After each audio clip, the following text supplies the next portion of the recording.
Leadership in sales. You know that trying to lead salespeople can be a bit like herding cats. Not too easy, but sometimes it gets a bit scratchy. And of course, you have to bring in the numbers, the revenue. You have to develop your people. And at the end, there must be enough of a number that the company can still thrive on your sales results. But the problem now is we live in different times. So the usual, let's go out, let's meet, it's not always possible. And especially in a globalized world, it will be even less possible in the future. And we have an expert who just wrote a book exactly about that. Hello and welcome, Simon Hazeldine. Hey, Niels. Thank you for having me on your podcast. A pleasure to be with you. Thank you very much for taking the time, and I'm getting straight into the topic. So you wrote the book, How to Lead Your Sales Team Virtually and in Person. Let's just start with the very beginning. What, in your opinion, is the role of sales management? What is the role that you truly understand what you do there? So sales managers, I think, there's a number of ways to think about the responsibilities and what a sales manager's purpose is and what they need to be doing. Obviously, there is the revenue responsibility that they have. There's also the people responsibility that they have. And that is to manage their teams, but also to develop their teams and to retain the talent inside their organization. So I think they've got to kind of sit across the responsibilities to their people, the responsibilities to the revenue generation. And also, I think a good way to think about it is that they manage the relationship between the company and the salespeople. So they are that point of connection, of communication and engagement to make sure that the sales efforts of the business are efficient and effective. Do you think there's a sales is there a difference in your opinion between sales managers and, let's say, sales leaders, or do you think that sales managers automatically are leaders? Well, I think it's one of those questions that principle is debated to this day, isn't it, in academia, about what's the difference between, leadership and management. I think probably there's a contribution from both. If, leadership, a fairly common definition, is about providing sort of direction, and management about logistics of going in that direction. I think people probably need to have an element of both in what they do.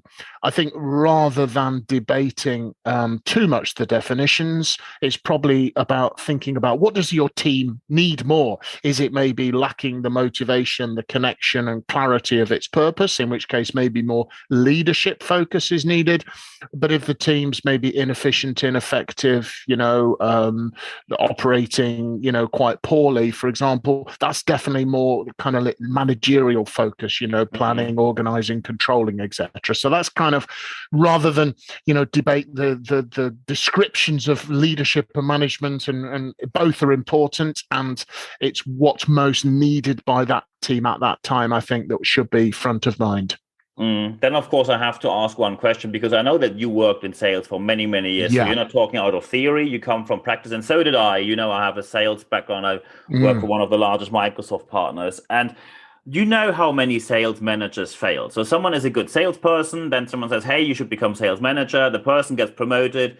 And the vast majority don't make it. Either they leave the organization, or they politely are asked, or sometimes even less politely are asked to go, so they are fired, or they see by themselves they want to go somewhere else. I think the smallest amount of people step back and go back into the sales team where they were before. So what do you think is the reason that so many sales managers fail? Well, I think first and foremost is possibly, I suppose a mistake might be too strong a phrase, but a big thing I see a lot of is you make the best salesperson in the team the next manager. If you're looking for somebody, you look, and I guess the theory there is they'll spread their success across the team. The issue is that what makes you successful as a salesperson is different to what makes you successful as a sales manager. And you have to step away from getting everything done yourself to getting things done through others. And I think you have to understand and value management as an activity and people management as an activity. And that, I think, is often the thing that causes people to fail when they make that step up. And so what you end up with is you make your best salesperson your sales manager, you lose your number one producer in the team, and you often end up with a distinctly poor sales manager. So you have to start doing some things and stop doing some things, do some things more of, some things less of. And, I think that is the responsibility of the managers of the sales managers to help them to step up, or they need some coaching that will help them to be able to make that transition. One question I now, of course, have to ask, and that I now want your opinion. I know there is no scientific right or wrong answer. From your experience, I want your opinion. If you could choose between either promoting someone from the team to become the next sales manager, or you hire someone from outside the organization to become the new sales manager, what, in your opinion, is the better choice?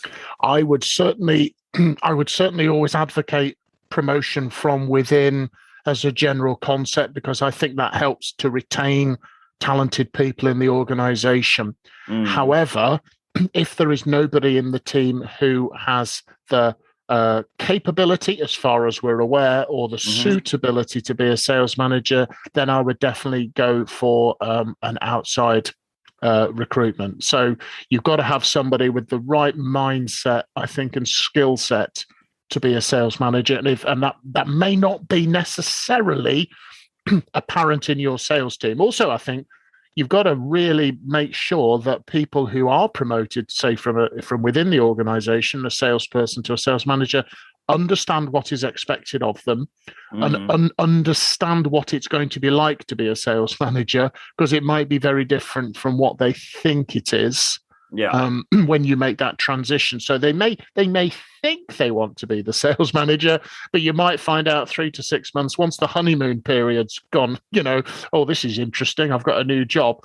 First time you start to have some difficult, tough conversations with someone, or you have to implement an unpopular policy, and you've got to stop being friends with everybody in the team, can't be one of the boys or girls anymore, then sometimes people realize they've made a mistake.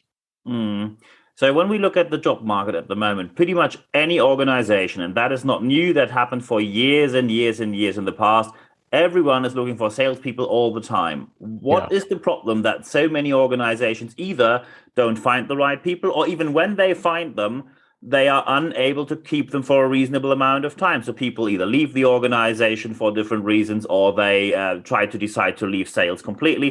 What do organizations do wrong that they always struggle to find and retain, develop the right salespeople? Yeah, I would say it comes down to the quality of the sales managers that they have. So, as a sales manager, you've got to have quite a broad skill set. So I think you need to understand recruitment. So you need to understand what you're looking for and how to know when you've found it. And you need to have a decent recruitment process that's a little bit more than just interviews, so you can bring in the very best people. And then you have to manage those people and coach them very well. I think people will often leave if they feel undervalued by their organization, if they can't see advancement, if they are career ambitious, or if potentially, you make some changes to the way that they're compensated, and they don't like it without consulting them properly, then, it's there. I think, job exit interview data, anything I've ever seen, shows that pretty much the number one reason people quit organizations is the manager that they work for. So I think I sort of say to folks, look, salespeople leave managers, not necessarily organizations. So, if we always say to clients, if you want to improve the performance of your sales team, the retention of your sales team, the engagement of your sales team, start with your sales management team and your sales leaders above them. In your book about how to lead your sales team virtually and in person, you have an own chapter about the 3 pillars of successful sales management. One of these aspects there is people management. Often I get the response that sales managers say, look, I have so much reporting to do. I have so much to do with my own clients. I simply don't have the time to take care of my 12 people sales team and develop each and every one of them individually. So how should I do that without asking people to work insane hours or work during the weekends or do their personal development outside of usual or acceptable working hours? Yeah, and I think that will sometimes come down to what the organizations are asking and expecting of the sales managers. So, you have to be very clear as an organization. What is the role of your salespeople? Your sales manager, and And what are your expectations? So when I first became a sales manager, the expectation in the organization I was with, and I was lucky to work for a pretty progressive company, that they wanted me out in the field 3 or 4 days coaching and developing my sales team. So that was a real clear, very, very clear focus. What happens sometimes over time is you're pulled off into internal meetings and things like that. So I think the people managing the sales management community have to be very careful not to disrupt and divert their sales managers away from the most important things. I mean, my old CEO, Carlos Brito, who retired recently after many years leading Anheuser-Busch InBev, always used to say to us, leaders in the business, if you haven't got time for your people, you're doing something wrong. Yeah. So, however, to be fair to sales managers, I think there's an organizational responsibility there not to lumber them with too much administrative duty or things that interfere with them fulfilling the primary function of their role. So now, so first, this is, of course, excellent advice. Before that, you talked about adjustments to payment, adjustment to salaries, which sometimes happen in organizations. And we often hear, especially in today's times, that people say, look, money is not the most important issue. People want to work for a great organization, so it's not that important how much money they make. Would you agree with that statement when it comes to sales jobs?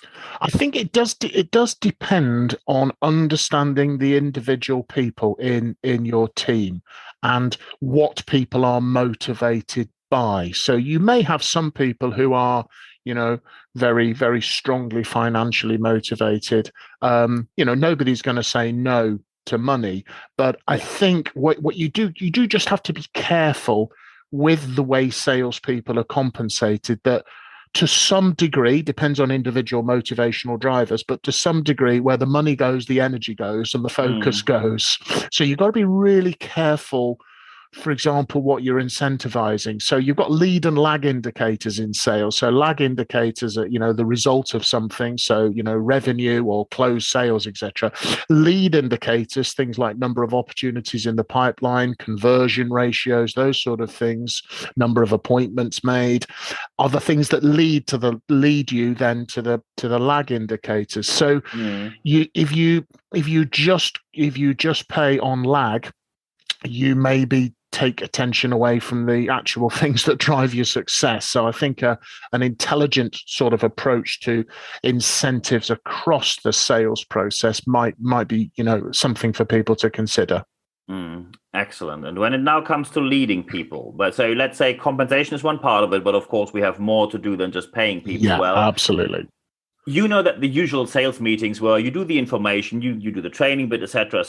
But most of these meetings were also reasonably entertaining, good fun, and you come together with people and suddenly coronavirus, COVID-19, pandemic, work from home, and let's face it, a work from home culture comes here to stay. Many people now realize I can work from here and I can go to the client directly. There's no reason for me to go to the corporate headquarters, meet my boss. And when, of course, the boss says, I want to lead you like that, so you have to show up, that will probably be the worst choice. But how do I lead people, in your opinion, especially in a sales team, when I don't see them on site? So how do I lead them, as you say in your book title, virtually? Yeah, sure. So I think it's about connection and communication. So what I recommend in the book, that you establish a cadence activity, a cadence coaching activity, a series of meetings where you've got connection points and contact with your team, and a sales meeting may be one of those. You can bring people together virtually to do that, but also you can do things like pipeline reviews with them, which looks at the longer term business, forecast reviews, which looks at the current sales period, learning reviews, where you get the team to come together and share what's worked for them and success principles. So I think establishing a regular and consistent cadence of meetings, which is where you communicate two-way, you communicate to them and they to you, and you can also connect with them as well. So I think it's really important, particularly as you mentioned at a sales meeting, to allow some time for conversation, small talk, fun, do those things as well. Many people now, I think, will bring the team together physically every so often, every month or every few months or whatever. But in between, you're managing them, you're managing them remotely and virtually. When I was last a sales manager, I had 10 field-based salespeople, and we would have one physical meeting a month. The rest of the time I was out with them, one-on-one on coaching activities. Or we would be dealing with them largely by then in that period of time over the phone. So it can be done, but you've just got to maintain a regular communication and contact virtually. And if you're managing them remotely, because you've got to compensate for all that great communication and connection that takes place physically, informally, in the corridor, by the water cooler, getting a coffee. You've got to compensate for that in your cadence, virtually and remotely.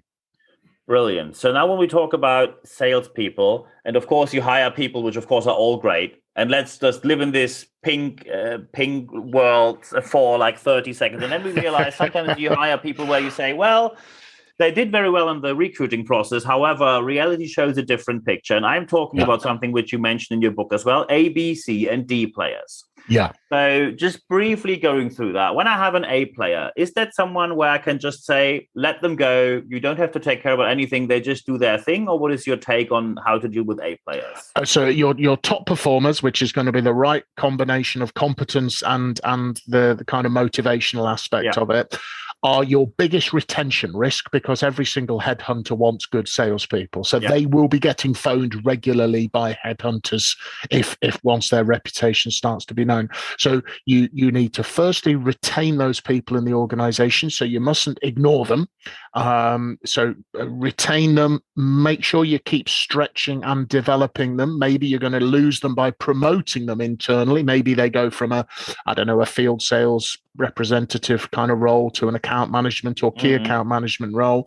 But you can also use them to be mentors for some of the less experienced people in the team as well. So, give them things to stretch them, challenge them, keep them interested, find out what they're motivated by, and don't neglect them. I think, Niels, is what often happens. You tend to sort of leave your really great folks and concentrate too much on the people who are giving you maybe a less good level of performance. But be super careful there. So when we then talk about B players, I have a couple of questions there. One of them, of course, is how do you make a B player an A player? But one of the questions I also have is it okay for some people just to stay on a B player level? Because there are often many arguments, especially among sales managers. Should you only have a team of rock stars, or should it be okay for some people that they say, hey, I'm good at what I'm doing and I prefer to stay here? So first question, how to make a B player an A player? Second question, is it okay to stay a B player if you want to be one? Yeah. So firstly, with the right coaching and the right development activity, and it'll take time and focus on building a development plan for these people, analyzing what they're doing, agreeing with them where they need to focus, and then helping them to step up. It should be possible to get, a performance improvement from the vast majority of people. As a sales manager over the years, it's very rare for you. It's very rare and possibly a bit unrealistic to expect to have a team of rock stars. That will be a wonderful thing, but you may also be moving people up through the team and being promoted. So you'll be permanently bringing in maybe less experienced people through there. Providing they're not a blocker to progress for others, then maybe having some more steady, consistent performers is not a major issue, because it does give you a good core within the team. And there was some research, and it might have been CEB. I'd have to double check the source, but it was showed that focusing coaching attention on mid-table salespeople got a bigger overall performance improvement than just prioritizing your kind of rock stars for it. So, certainly you can, if you're getting a step up across the whole team, the tide rises, I guess, in the whole team. I think the people you've got to be but you must not be seen to tolerate unacceptable or poor performance, because that's guaranteed to demotivate the the performers. So, you don't get the standards you want, you get the standards you tolerate. And one of the things, is if poor performance is tolerated, it sends, I think, a very, very unfortunate message to your team that it's perfectly okay to coast. So the rest of the team will see it. So in your opinion, when someone then says, let's say someone shows okay behavior, they meet their sales goals, although they could do more, they do exactly what they should do, it's okay for them to stay a B player if they want to, because someone might tell you, my motivation is I like to have a good job, but let's face it, family and spare time is more important to me than a career. Is that okay for you? I would say, providing it's not damaging the overall performance of the team. They're still, if they've been allocated a territory, they're still getting a good level of revenue from a territory or from an area, and they're hitting quota, they're hitting target. Then yes, because. People will be at different life stages and different things. Somebody could be like a new parent, or they could be a carer for a relative or older relatives or something like that. They might just need to focus a little bit more of their time and effort outside of their work, and that's a good thing, right? That's what they need to do. And I guess the question would then be, if it gets to the point where it's not acceptable, then replace. Okay. But as well, people will be noticing how everybody is being treated in the organization, and the word spreads, and things like Glassdoor now, people share, their experiences, don't they? With the absolutely. And so you got to be looking out for your reputation as an organization, because the first thing they're going to do now, anybody's any decent, is going to research you before they turn up for the job interview. So they're interviewing you as much as you're interviewing them. Yeah, definitely. You are as an organization, especially in the sales sector, are often applying that you are allowed to get them on board, because they are fully aware of their talents and the job situation on the market. So what, in your opinion, then, is the difference between a B player and a C player? Because often there is a discussion where people say B player, C player, what is the main difference between them? Because they both do mediocre or reasonably good jobs. So what in your opinion is the main difference? What makes a C player and not a B player? Yeah, there's probably a couple of places that I mean, like I say in the book, you've got to have your own definitions of A, B, C, D. It's just have some way of prioritizing how you approach the team. I would say you can have people who have the right attitude, but they don't yet have the competence necessarily. So there might be newer people. So therefore, developing them, they're the people who you can definitely move from C to B to A, because they're really keen. Yeah. The ones I think to watch out for are the people who can do the job. Maybe they've been doing the job a while. Maybe they're feeling a little bit overlooked. Maybe they're feeling a little bit demotivated. So the attitude starts to suffer. They can do the job, but attitudinally, there starts to become an issue. And you've either got to get that attitude sorted out and sit down with them and work out what the problem and the challenge is, or you may need to consider exiting that person, because they can be a source of poison in the team. So they'll be, after the sales meeting, what I mean, on the what are they saying in the car park, right? So you've done it, you've just launched a big product launch, everybody's excited, and then you got this person who's going, oh god, the usual nonsense. Management doesn't know what they're talking about. I survived the last 10 launch, I'm going to survive that one, this one. and that was the first person I had to sack, and it's one where you go, blimey, this is, I mean, I was very frustrated and pretty upset about it at the time, because I sort of blamed myself for not being able to turn the guy around. But attitudinally, he'd been like that a long time. So unfortunately, gave him every chance, and then he was just causing too much, too many issues. And eventually we found he was not actually doing what he was saying he was doing in the CRM. So we actually did have grounds for dismissal. But that's what happens sometimes, Yeah. So talking about issues, what about D players? Yeah, I think this is kind of up or out for me. This is I think everybody deserves a fair chance. But sales is sales, and at the end of the day, your result. If you choose to be in the sales career, you understand that your ability and results are very evident. It may be in other job roles. It might take a while to realize.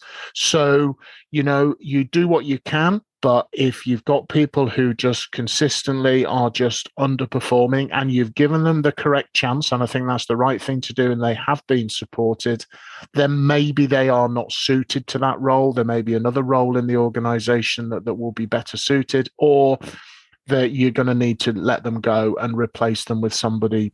If you've got 8, if you can afford to have 8 salespeople, you need the best 8 you can get. Yeah. If you can get 8 rock stars, fantastic. But you'll be pretty lucky, I would say, to get 8 rock stars. But you can't afford to have two of those people as consistent underperformers, because it drags the overall performance of the team down. Yeah, absolutely. One last and final question to round the interview up. In your book, you write about motivation as well. And we know how challenging it can be to keep people motivated, and especially when they're there for quite a while and suddenly you show up as a sales manager, they probably have the attitude and think, look, I survived the last 3 of you. I'm going to survive you. So try to motivate me, and good luck for that. So you write about motivating and demotivating factors, but also, and that was a really interesting term, you used the term the psychological bank account. So as the last question of this interview, what in your opinion makes motivating and demotivating factors, but also what is a psychological bank account? Yeah, so motivating and demotivating is based on the work of Frederick Hertzberg, the psychologist, and it's still got, although it's been around a while, it's still got a lot of validity. And the theory is saying that the things that motivate people are different from the things that demotivate people. So you've got to deal with the demotivational factors like bureaucracy and things like that, as well as focusing on the more motivational, so a sense of achievement and contribution, very motivating factors. So you've got to work on both is what that's about. And psychological bank account is just I suppose a metaphor for like a real bank account, that unless you've made payments in, you've nothing to withdraw, and if you withdraw too much, you go overdrawn, and the bank get grumpy and send you nasty. We know what's happening then. So it's things like constantly looking for things that you can just make that positive contribution. So thank you very much, I really appreciate that. Asking about their son, about their daughter, giving them some time maybe to disappear early on a Friday because they've got a wedding coming up, or those, all those kind of just and pleases and thank yous, and go a long way, right? To that, supporting them, training them, coaching them, developing them, being honest with them. You're making all of these deposits, so you've got a healthy, positive balance and if you then need to ask them to cover a vacant territory or to do something over and beyond, they'll do it for you. They'll absolutely, if you get it. I gave a guy a month off paid leave one time because his wife was very ill and in hospital, and he had to sort of look after the children, and he was just in tears when when I told him. And I got to be honest with you, he'd probably have walked over burning coals for me after that. But it was the ethical thing to do. It was the right thing to do. And I used it as an opportunity for a team building. With his permission, we explained a little bit about the situation and got the rest of the team to cover his territory for him. And they loved it, So it was a lovely way to do it. And that was a big deposit in his psychological bank account. Yeah, I think that is the perfect example of how to do it right. And also, these are the perfect final words for this podcast interview. The book is called How to Lead Your Sales Team Virtually and in Person, written by Simon Hazeldine. And at the end of this podcast, there's only one thing for me left to say. Simon, thank you very much for your time. It's my pleasure, and good luck to all your listeners with managing their sales teams.